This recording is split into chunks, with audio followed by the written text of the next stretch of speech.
Earth 1 Volume 2 is a follow-up to the 2012 graphic novel of the same name and takes place 6 months after the events of Earth 1 Volume 1. Now, Volume 2 also marks the return of Jeff Johns for writing and illustrations by Gary Frank. Now, if you guys have seen my review of Earth 1 Volume 1, you know that I'm a massive fan of this graphic novel series, and I could not wait until they brought out Volume 2. Originally, Volume 2 was supposed to come out in 2013, but it was postponed, and as of last month, we finally got it. Jesus Christ. Was it worth the wait? Yes. Now, there may be some possible spoilers here, so if you haven't read Volume 2, turn away. Now, at the end of Earth 1 Volume 1, we saw that our setup for the next villain was going to be the Riddler. And the incarnation of the Riddler in this graphic novel is something that I really expected. He's not your typical geeky looking Edward Nygma stereotype. He looks like a psychopath. And I like that. It's getting nitty and gritty, and it's perfect. So like I said, it takes place 6 months after Volume 1. We see that Batman is slowly starting to evolve into the eventual awesome Dark Knight. We also see that he's starting to form a bond with Gordon, and I really like that because Batman actually asked for his assistance in terms of helping him train in forensics and deduction to solve crimes in Gotham. Now, the citizens of Gotham are still on the fence about Batman. Some love him, some hate him, even the police force is still deciding friend or foe. But for now, Gordon trusts him, and you see that bond starting to form. James Bond. Now, like I said, the main villain in this graphic novel is the Riddler. We see that he is killing off people of Gotham.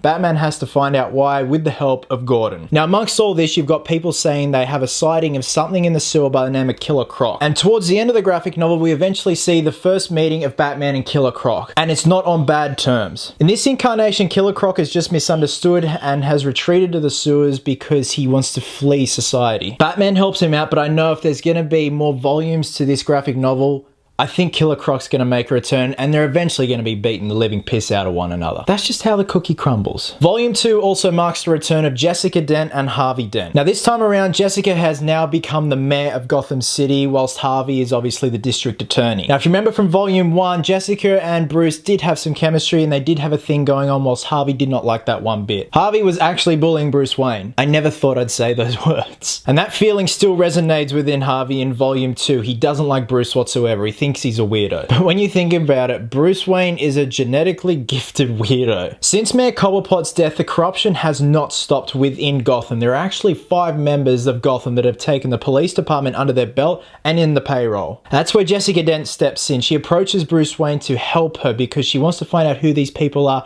and rid them out of the system. And Bruce, being the creepy weirdo that he is, denies. Now, like I said in my Volume 1 review, I'm not going to go into every single detail. I'm just going to give you a basic analysis of what I understood the story to be and my thoughts on it. Now, after Volume 2 was finally released, after it had been postponed, was the hype worth it? It most definitely was, but it tried to live up to the expectations of the first one, and I think that's where it failed ultimately. There was no real shock value this time, nothing seemed new, the same characters had returned, yet it still maintained an excellent storyline. Now, one thing that really stood out for me with Volume 2 as opposed to Volume 1 was the symbolism in the imagery. Perfect example, take a look at this illustration of Harvey Dent.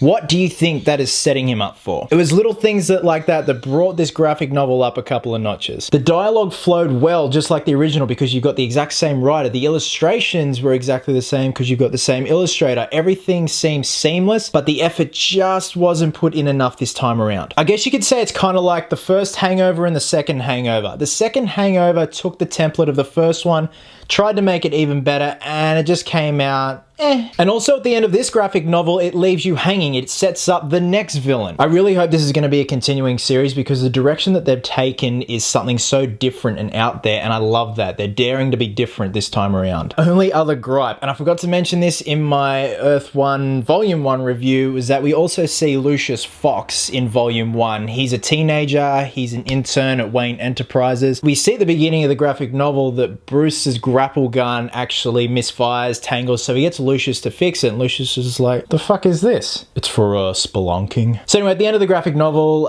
Lucius becomes head of R&D, the research development part of Wayne Enterprises. At the beginning of Volume 2, we see Lucius Fox and the team at Wayne Enterprises building Bruce a race car. Oh, I wonder what that will be for. But near the end of this one, we hear that Lucius has made Bruce a new suit, and we see it in the briefcase, and I got excited. I thought, this is great. We're going to see the evolution of the bat suit now. We're going to see something a bit more armored, refined, serves a purpose. It's going to protect him. But then he gets it out of the briefcase and it's the exact same suit, just repaired. And you're like, damn it, I want to see that evolution. I want to see him become the fucking Batman. All armored and shit. But yeah, that's my only real gripes about the graphic novel, guys. Other than that, it's a terrific read. I can't wait for the next installment.